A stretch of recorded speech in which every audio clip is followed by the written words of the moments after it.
Kabul airport पर जमा हजारों लोगों की इस भीड़ में अफगानिस्तान के पूर्व सेना प्रमुख जनरल वली मोहम्मद अहमद जई भी हैं, जिन्हें एयरपोर्ट के बाहर आम लोगों की तरह एक लाइन में खड़े हुए देखा गया है।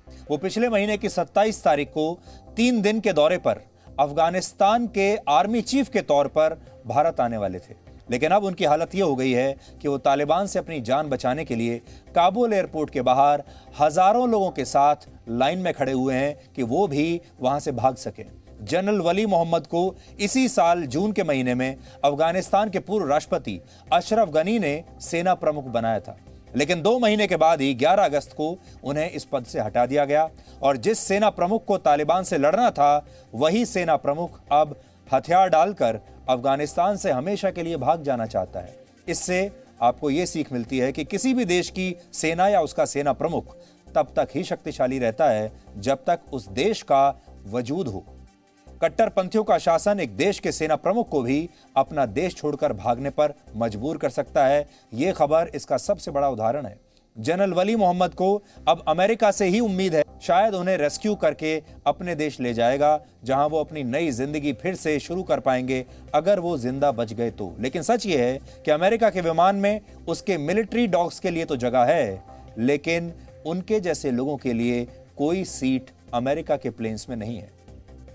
दरअसल जनरल वली मोहम्मद की तरह हजारों अफगान नागरिकों को लगता है कि ये पश्चिमी देश उन्हें एक दिन इस नर्क से निकाल लेंगे, क्योंकि इन सब पश्चिमी देशों ने अपनी छवि इस तरह की बनाकर रखी है कि ये लोकतंत्र के सबसे बड़े चैंपियन हैं, मानव अधिकारों के सबसे बड़े चैंपियन हैं और इन्हें बड़ा दर्द होता है। लेकिन सच ये है कि ये हजारों लोग इन पश्चिमी देशों की प्राथमिकता में कहीं भी नहीं है। इन देशों के लिए अफगान नागरिकों से ज्यादा जरूरी है अपनी सेना के मिलिट्री डॉग्स और स्निफर डॉग्स को अपने प्लेन में भरकर ले जाना, काबुल में मौजूद अपनी हजारों बियर कैंस को अपने देश में वापस ले जाना। यूएस मिलिट्री डॉग्स की इन तस्वीरों पर तो पूरी दुनिया में बहस हो रही है। एक तरफ लाखों अफगान नागरिक काबुल एयरपोर्ट की कटीली दीवारों के उस तरफ खड़े हैं जहां तालिबान का अत्याचार और मौत का साया है, और दूसरी तरफ यूएस मिलिट्री के इन डॉग्स के लिए इस तरह की कोई दीवार नहीं है। इन्हें अमेरिका अपने विमानों में रेस्क्यू करके सुरक्षित अपने देश वापस ले जा रहा है। यानी अमेरिकी विमान में मिलिट्री डॉग्स के लिए तो जगह है, लेकिन अफगानिस्तान के लोगों के लिए शायद कोई जगह नहीं। आज हम ये नहीं कह रहे आपको कि अमेरिका को अपने मिलिट्री डॉग्स नहीं ले जाने चाहिए, ले जाने चाहिए। भारत भी अपने स्निफर डॉग्स को वापस लेकर आया है, लेकिन इन डॉग्स के साथ साथ हम हर अफगान शरणार्थी की भी मदद करने की पूरी कोशिश कर रहे हैं और अमेरिका को भी यह करना चाहिए था। अमेरिका ने खुद एक बयान जारी करके यह बताया है कि अब तक ऐसे 88,000 लोगों ने उससे मदद मांगी है जो अफगानिस्तान में उसके लिए काम करते थे। इनमें से अमेरिका ने 22,000 लोगों को निकालने का भरोसा दिया है और इसके लिए 31 अगस्त आखिरी तारीख है। लेकिन वो इन 22,000 अफगान नागरिकों को निकालने के बजाय अपने मिलिट्री डॉग्स को पहले रेस्क्यू कर रहा है।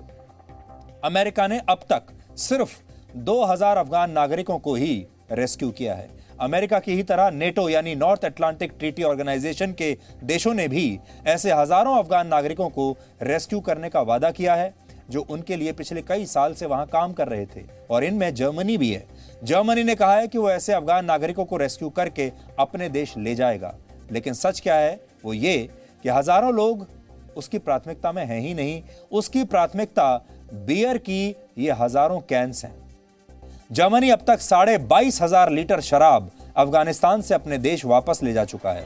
इनमें 65,000 बियर कैंस भी हैं और 340 बॉटल्स शराब की हैं। लेकिन जर्मनी ने अपनी पहली इवैक्यूएशन फ्लाइट जो काबुल भेजी, उसमें वो सिर्फ 7 लोगों को ही उसने जगह दी और इनमें भी केवल एक ही अफगान नागरिक था।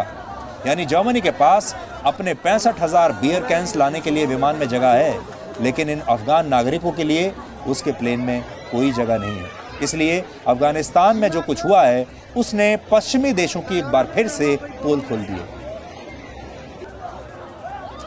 Presenting B News app available on Google Play and App Store. Download it now.